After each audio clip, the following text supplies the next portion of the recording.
नमस्कार, मैं प्रतिभा खेड़े आपका स्वागत करती हूँ अपने YouTube चैनल नॉलेज रैन में, जहाँ हम एट ग्रेड अभ्यास पुस्तिका कक्षा 8 गणित विषय के हल देख रहे हैं। आज हम अध्याय 7 राशियों की तुलना के हल देखेंगे। यहाँ देखिए प्रश्न नंबर 1 है, प्रश्नों को पढ़कर दिए गए विकल्पों में से सही उत्तर चुनकर लिखिए और सामने दिए गए सही घेरे को भरिए। प्रश्न नंबर 1 है, 35 किलोमीटर का 25 किलोमीटर से अनुपात कितना है? अनुपात मतलब हम बटे में रख के उनको उसका हल ज्ञात करेंगे। तो यहाँ पर 35 और 25 का पूछा है उसने अनुपात। तो देखिए 35 बटे 25 कितना हो जाएगा? इसको जब हम कट करें तो 25 25 पनुसतु 35, तो 7:5। तो इसका सही उत्तर क्या आ जाएगा? 7:5। ये इसका सही उत्तर होगा। अगला है, किसी संख्या का 4 गुना उस संख्या में कितने प्रतिशत वृद्धि के बराबर है? तो किसी संख्या का 4 गुना उस संख्या में 300% वृद्धि के बराबर है। इसका ऑप्शन ए सही होगा। प्रश्न नंबर 3 है, यदि किसी संख्या का 15% संख्या 36 है तो वह संख्या क्या है?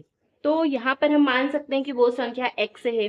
तो x का जब हम 15% निकालते हैं तो 36 आ रहा है। x का 15% हमें क्या दे रखा है? 36 दे रखा है। तो x गुणित 15/100 बराबर कितना है? 36। तो यहां से x बराबर हो जाएगा 36 गुणित 100/15। जब हम इसको हल करेंगे तो 5 तिया 15, 5 दूनी 10, 0, 3 एकम 3, 3 एकम 3, 3 दूनी 6, 12 दूनी 24, कितना आ गया? 240। इसका उत्तर आएगा 240। अगला प्रश्न है, किसी व्यक्ति का मासिक वेतन 50,000 है। इसमें 10% की वृद्धि होने पर नया मासिक वेतन कितना होगा? अभी उसे मिल रहा है 50,000 और उसमें कितनी वृद्धि हो रही है? 10% की। अभी उसका वेतन है 50,000, तो 50,000 में 10% की वृद्धि हो रही है, तो नया वेतन कितना हो जाएगा? 50,000। अब यदि इसको 10 को हम प्रतिशत चिन्ह हटाएं तो बटे में क्या आ जाता है? 100 आ जाता है। जो प्रतिशत का चिन्ह होता है हटता है तो बटे में 100 आ जाता है। इस शून्य को इस शून्य से, इस शून्य को इस शून्य से काट दिया तो कितना है हमारे पास? 5,000। मतलब 5,000 रुपए की उसके वेतन में वृद्धि हुई। अभी कितना ले रहा है वो? 50,000 वेतन ले रहा है और 5,000 उसका और बढ़ गया, तो कितना वेतन उसको अब मिलने लग जाएगा? 55,000। तो इसका सही उत्तर क्या हो जाएगा? 55,000। अगला है, एक मेज का अंकित मूल्य 1200 रुपए है और इस पर बट्टा कितना है? 8%। तो मेज का विक्रय मूल्य कितना होगा? अभी अंकित मूल्य 1200 है और बट्टा कितना है? 8% है। तो 1200 रुपए पे कितने की छूट मिल रही है? 8% की। प्रतिशत को हटाएंगे तो नीचे 100 लग जाएगा।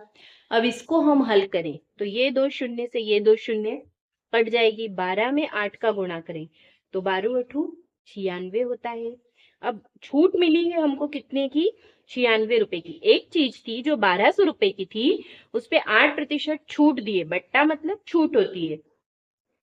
तो कुल कितने रुपए की छूट मिली है? 96 रुपए की छूट मिली है। तो इसमें से हम क्या करेंगे? 96 रुपए मतलब जो छूट है उसको घटा देंगे। तो 10 में से 6 गई 4, यहाँ 9 में से 9 गई 0, 11,000 1,104 रुपए बचे मिलेंगे। तो इसका उत्तर होगा 1,104 रुपए। अगला प्रश्न देखिए, यहाँ पर दिए गए प्रश्नों को हल कीजिए। एक जैकेट 20% का बट्टा देने के बाद 1,120 रुपए में बेची जाती है, तो उसका अंकित मूल्य ज्ञात कीजिए। तो हम यहाँ पर मान लें कि अंकित मूल्य कितना है? x है। तो x पर बट्टा कितना दे रखा है? 20%। मतलब शर्ट की पे लिखा हुआ एक्स है और उस पे छूट दी है उसने 20% की, और उसको बेचा कितने में है, 1120 रुपए में बेचा है उसने। तो हमें क्या ज्ञात करना है, अंकित मूल्य ज्ञात करना है।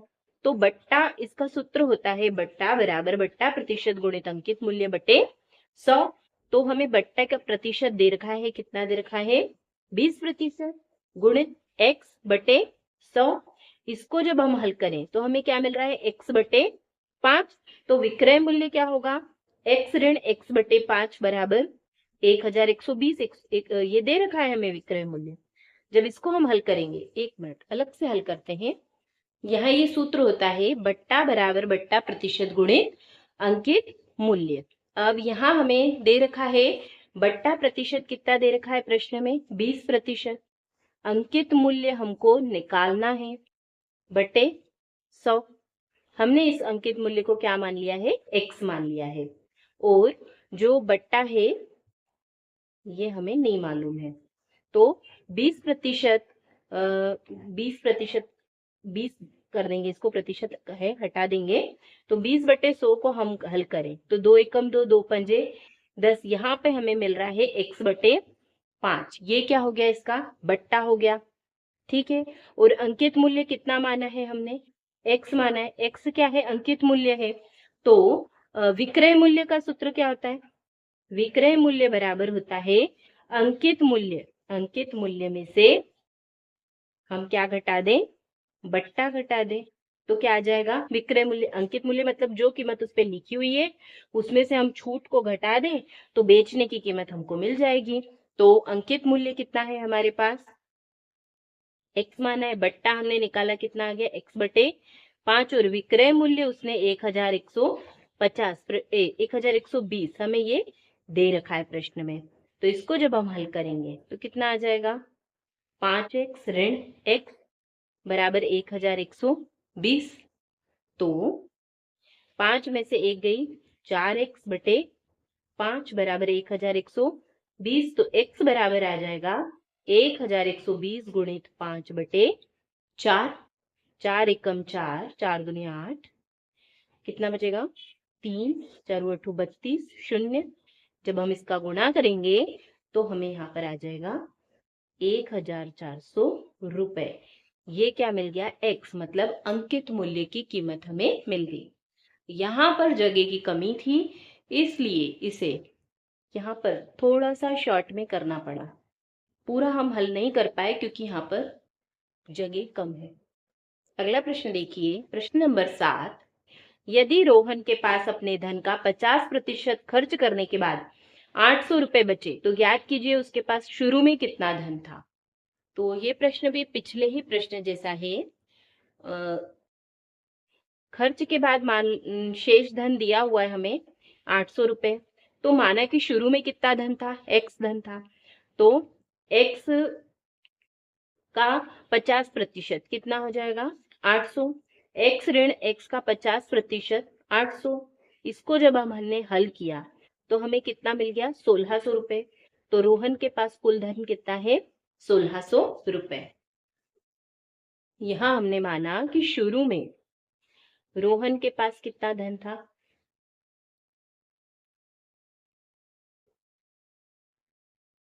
x, और x में से उसने कितना खर्च कर दिया, x का 50% उसने खर्च कर दिया। खर्च करने वाली संख्या को हम घटा देंगे। तो अभी उसके पास कुल कितना धन बचा है, 800 रुपए धन बचा हुआ है उसके पास। तो x ऋण x का 50% मतलब का की जगह गुणा और 50/100 बराबर 800। अब इसको हम हल करें तो ये 1/2 आ जाएगा। तो ये आ जाएगा x/2 बराबर 800। x में से x/2 को हम क्या करें, माइनस करें। तो 2 लघुत्तम ले लेंगे, यहाँ आ जाएगा 2x ऋण x बराबर 800। तो x/2 बराबर 800। तो x बराबर कितना आ जाएगा, 800 गुणित 2 बराबर 1600 रुपए। ये पूरा हल किया है। जगह की कमी के कारण यहाँ इसे छोटे से में हल करना पड़ा। उत्तर आया है 1600 रुपए। प्रश्न नंबर 8 है 12 कुर्सियों का क्रय मूल्य 10 कुर्सियों के विक्रय मूल्य के बराबर है, लाभ प्रतिशत ज्ञात कीजिए। अब 12 कुर्सियों का क्रय मूल्य 10 कुर्सियों के विक्रय मूल्य के बराबर है, तो कुर्सियों का क्रय मूल्य बटे विक्रय मूल्य कितना आ जाएगा? 10/12 मतलब 5/6। लाभ प्रतिशत क्या होता है? विक्रय मूल्य ऋण क्रय मूल्य बटे क्रय मूल्य गुणित 100, तो 6 ऋण 5/9 गुणित 100, तो लाभ प्रतिशत यहां से आ जाएगा हमारे पास 20%। अगला प्रश्न देखिए, प्रश्न नंबर 9। शाकिर ने एक कूलर 10% कर सहित 4,400 में खरीदा। वेट जुड़ने से पहले कूलर का मूल्य ज्ञात कीजिए। तो माना कि वेट जोड़ने से पहले कूलर का मूल्य कितना है? x है। कूलर का कर सहित मूल्य कितना है? 4,400 रुपए। कूलर पर लगा हुआ कर कितना है? x का 10%, मतलब x गुणित 10/100। तो कूलर का कर सहित मूल्य कितना प्रश्न में दे रखा है? 4,400 रुपए। तो x धन x/10, ये दोनों को x मतलब कर लगने के कर कूलर का कर सहित मूल्य है ना? कितना? 4,400। और ये क्या है? कर जुड़ने से पहले का मूल्य, और ये कर लगा हुआ है उसमें, तो इन दोनों को जोड़ेंगे तो 4,400 आ जाएगा। इन दोनों को जब जोड़ के हल किया तो हमें क्या उत्तर आ गया इसका? 4,000 रुपये। अगला है प्रश्न नंबर 10। ज्योति ने एक वस्तु 4.5% बिक्री कर सहित 3,155 में खरीदी। कर से पहले उस वस्तु का मूल्य ज्ञात कीजिए। तो कर से पहले वस्तु का मूल्य कितना था? मान लो x था। वस्तु पर लगाकर x का 4.5%, तो इसको हमने हल किया। अब कर सहित वस्तु का मूल्य इतना है, तो इन दोनों को जोड़ने पर क्या आ जाएगा हमें? इसका हल यहाँ पर हमने ये कर रखा है।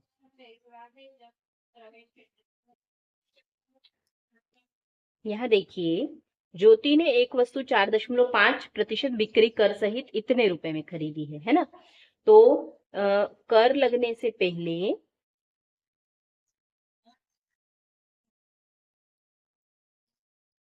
वस्तु का मूल्य मान लें कितना था? x था। अब x पे कितना कर लगा है? 4.5%। तो x का 4.5% हम निकाल लें, तो x गुणे 4.5/100, प्रतिशत को हटाएंगे तो बटे में 100 बढ़ेगा। ये शून्य को हटाएंगे, एक शून्य और बढ़ जाएगा। 5 नाम 45, 5 दूनी 10, ठीक है। 9 बटे कितना आ गया हमारे पास? 200, यानी 9x/200। ये आ गया हमारे पास कर, जो टैक्स लगा है वो। तो कर लगने से पहले का मूल्य और इस टैक्स को जब हम जोड़ देते हैं, x और 9x/200 को जब हम जोड़ देते हैं, तो जो प्रश्न में मूल्य दे रखा है, कितने में खरीदी उसने? विक्रय मूल्य 3,155, ये आ जाता है। 3,155 आ जाएगा। तब इसको जब हम हल करेंगे तो इसके बटे में 1 लिख देते हैं, लघुत्तम लेंगे 200। यहाँ आ जाएगा 200x धन 9x बराबर 3,155। इन दोनों को जोड़ें तो 200, 9x/200 बराबर 3,155। तो यहाँ से x बराबर आ जाएगा 3,155 गुणित 200/209।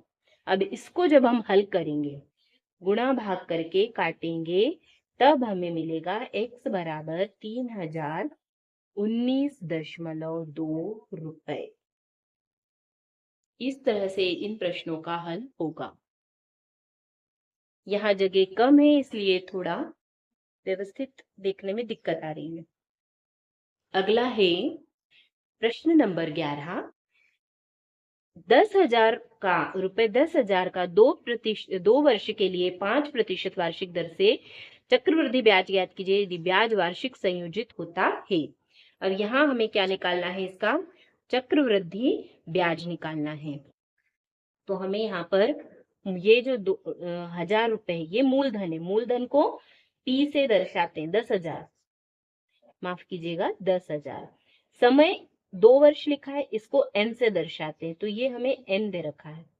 और दर कितनी है? 5%। जिसपे प्रतिशत लगा हो वो दर होती है, तो ये 5% है। हमें क्या ज्ञात करना है? चक्रवृद्धि ब्याज ज्ञात करना है। तो हम यहाँ पर मिश्रधन वाला सूत्र लगाएंगे। ये होता है a बराबर p धन 1 धन r बटे 100 की घात n।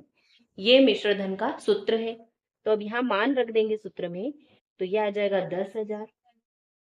1 धन r कितना है? 5 बटे 100 पे घात कितनी है? 2। इसको हल करें तो 10,000, 5 एकम 5, 5 दूनी 10, 0। अब इसको यदि हम जोड़ेंगे तो ये 21 बटे 20 आ जाएगा की घात 2, मतलब 10,000 गुणित 21 बटे 20 गुणित 21 बटे 20। ये शून्य से ये 2 शून्य कट जाएगी। 2 एकम 2, 2 पंजे 10, 0। फिर 2 एकम 2, ये 25 बार कट जाएगा। अब हमें 25 गुणित 21 गुणित 21 करना है। इसका सबका हमने जब गुणा किया तो कितना आ जाएगा? 11,025। ये हल किया है यहाँ पर, 11,025 आया। अब ये क्या आ गया हमारे पास? मिश्रधन आ गया है। हमें निकालना है चक्रवृद्धि ब्याज। तो इसमें से मिश्रधन में से जब हम मूलधन को घटा देते हैं तो हमें मिल जाता है चक्रवृद्धि ब्याज। तो ये मिश्रधन है हमारे पास और मूलधन था हमारे पास 10,000 रुपए। इसको हम घटा देंगे तो हमें मिल जाएगा 1,025 रुपए। ये है हमारा चक्रवृद्धि ब्याज। तो इस तरह से ये प्रश्न पूरा हल होगा।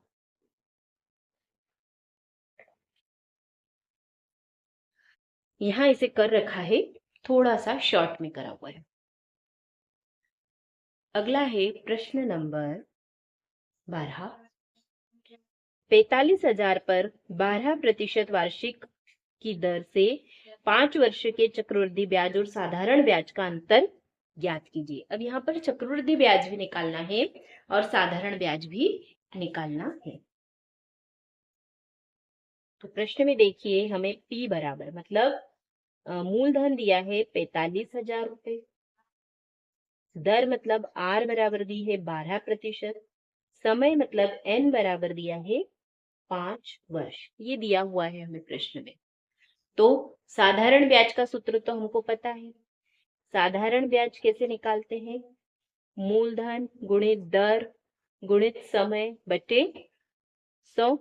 तो मूलधन है 45,000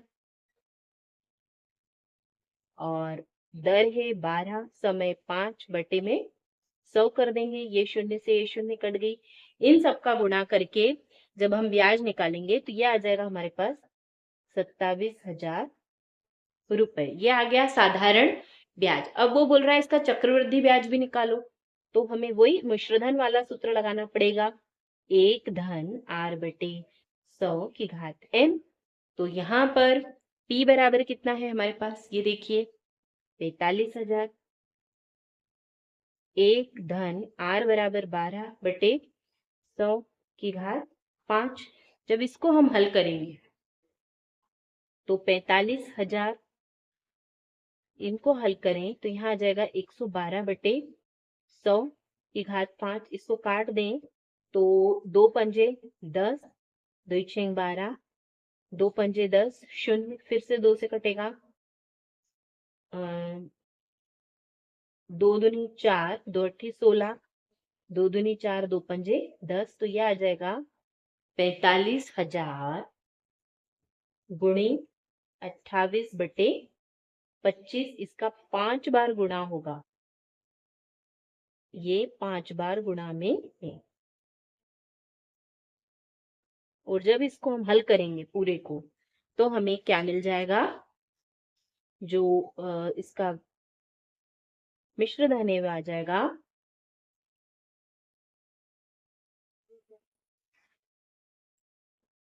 इसको हल करने पे आ जाएगा, गुणा भाग करने पर ये आ जाएगा। अब इसमें से हम मूलधन को घटाएंगे। क्यों? क्योंकि हमें क्या निकालना है? चक्रवृद्धि ब्याज निकालना है। तो हमारा मूलधन कितना था? देखिए मूलधन 45,000 है। इसमें से क्या करेंगे? 45,000 को घटा देंगे तो हमें चक्रवृद्धि ब्याज मिल जाएगा 34,305.37 रुपए। ये हमारे पास आ गया चक्रवृद्धि ब्याज, और ये जो आया था हमारे पास साधारण ब्याज। इन दोनों का भी वो क्या पूछ रहा है, अंतर पूछ रहा है। तो अंतर के लिए क्या करना पड़ेगा, 34,305.37 में से हमें 27,000 को घटाना पड़ेगा, तो इसका अंतर आ जाएगा 7,305.37 रुपए। ये इसका अंतर आएगा। तो इस तरह से ये प्रश्न पूरा हल होगा। अब यहाँ पर हमारे पास 8th ग्रेड अभ्यास पुस्तिका में जगह की कमी है, इसके लिए यहाँ पर हमने इस तरह से इसे कर रखा है। अगला प्रश्न देखिए, दुकान ए और दुकान बी पर एक खिलौनों का मूल्य 540 रुपए। इस सप्ताह यह खिलौना दुकान बी पर 425 रुपए की सेल पर है और दुकान ए पर 25% छूट पर है। अब किस दुकान पर यह कम कीमत पर उपलब्ध है तथा दोनों कीमतों में कितना अंतर है। तो ए और बी दो दुकानें हैं खिलौने की, है ना। अब दुकान ए और दुकान बी पर एक खिलौने का मूल्य वही है, कितना है, 540 रुपए। दोनों दुकानों पर एक ही कीमत है, पर इस सप्ताह क्या हो गई, छूट हो गई। तो जो दुकान बी है उस पे वो कितने में दे रहा है, वो खिलौना 540 का है, लेकिन कितने में दे रहा है, 425 में। और जो ए दुकान है उसने कितने प्रतिशत की छूट दी है, 25% की छूट दी है। यहाँ रुपए में नहीं दिया है हमें, यहाँ प्रतिशत छूट बता दी है। तो वो पूछ रहा है कि किस दुकान पे कम कीमत में खिलौना बिका। बी पे उसने 540 की चीज कितने में कर दी है, 425 में। और ए वाले ने इसी 540 रुपए पे कितने प्रतिशत की छूट दे दी है, 25% की छूट दे दी है। तो इसको यहाँ पर हमने हल किया है।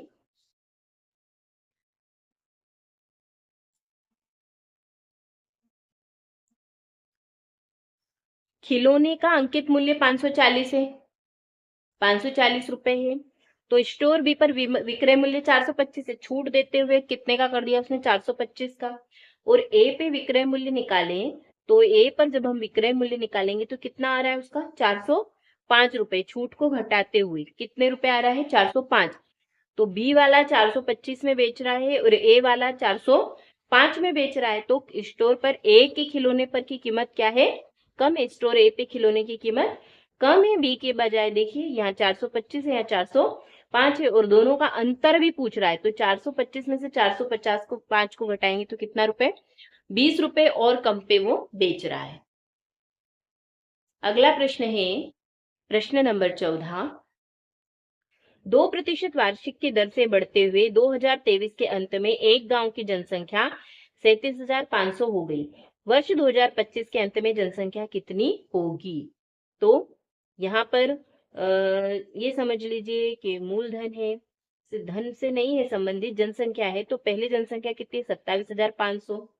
दर है 2% और समय 2025 में से 2023 को घटा दे तो कितना समय आ रहा है, 2 वर्ष का। ठीक है, अब 2 वर्ष का समय है, तो यहाँ पर मिश्रधन वाला सूत्र लगाया है और इसको हल किया है। तो कितना आ गया है, 39,015। तो वर्ष 2025 के अंत तक जनसंख्या कितनी होगी, 39,015। अगला प्रश्न देखिए, प्रश्न नंबर 15। अपने परिवार के मासिक व्यय का रिकॉर्ड रखने हेतु अपने माता पिता से चर्चा कीजिए और नीचे दी गई तालिका अनुसार जांच पुस्तिका बनाइए। आप अपनी आवश्यकता अनुसार प्रविष्टियों को बदल सकते हैं। यहाँ हमने सितंबर माह का ये बिल बनाया है। परिवार की कुल मासिक आय है 50,000 रुपए, है ना। अब 1 तारीख को मकान का किराया दिया 5,000, 2 तारीख को शिक्षा व्यय 1,000, 3 तारीख को किराना आया 5,000 रुपए का, 15 तारीख को गैस और बिजली का दिया है 5,000, 18 तारीख को फल सब्जी दूध का दिया है 5,000, 20 तारीख को मोबाइल रिचार्ज कराया 500 रुपए, 25 को मनोरंजन पर व्यय किया है 500 रुपए, 30 को अन्य जो खर्चे हैं वो 10,000 रुपए। इन सबको जोड़ा तो आया है 32,000 रुपए। अब वो बोल रहा है कुल आय का कितने प्रतिशत शिक्षा पर व्यय किया। तो शिक्षा पर व्यय कितना है हमारा, 1,000 रुपए। और कुल आय कितनी है हमारी, शिक्षा पर हमने 1,000 रुपये व्यय किया। कुल आय कितनी है? 50,000। ये इसके बटे में चली जाएगी और इसमें हम क्या कर देंगे, प्रतिशत के लिए 100 का गुणा कर देंगे। जब इसको हम हल करेंगे तो कितना आ जाएगा हमारे पास? शिक्षा पर व्यय आ जाएगा 2%। जैसे यहाँ पर किया है, ये 1 2 ये 4 शून्य कट जाएगी, 5 एकम 5, 5 दूनी 10। 2% व्यय आ रहा है शिक्षा पे, तो यहाँ पर ये करा है 2%। फिर बचत, बचत कितनी है?